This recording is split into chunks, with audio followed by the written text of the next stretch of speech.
You're listening to Sports Connections with David Smale. When your dad passed away, and I read the eulogy in the Star, and I read other stories about him. He did some amazing things, and he did a lot of things that were well known.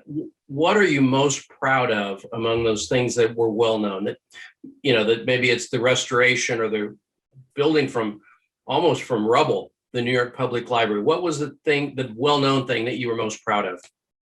Well, I do think we thought a lot about this, my brothers and I, in the weeks since, and it's clear to me that the library just stands out in a different way. It's not that it was necessarily more important or more significant, but it was such a the other institutions, at least as I see it, were ones that he could enliven and make better, but the library had to be saved.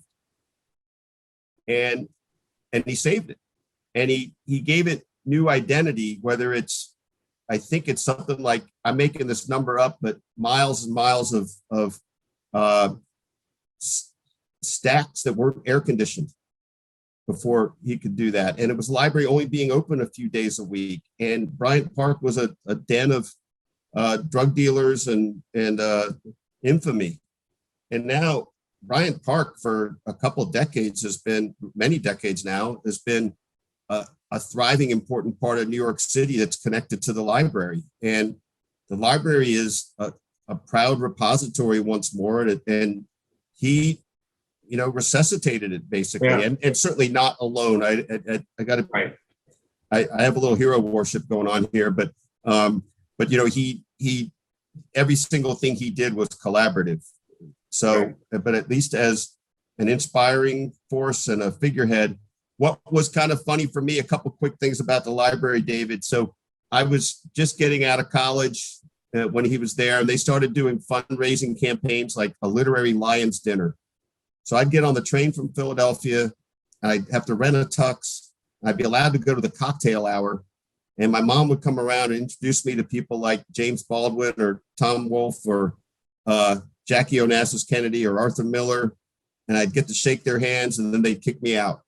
And they'd have the real event. But that was kind of cool, right? It's not like I could say I had any real connection to any of those people, but to be in that atmosphere was kind of cool.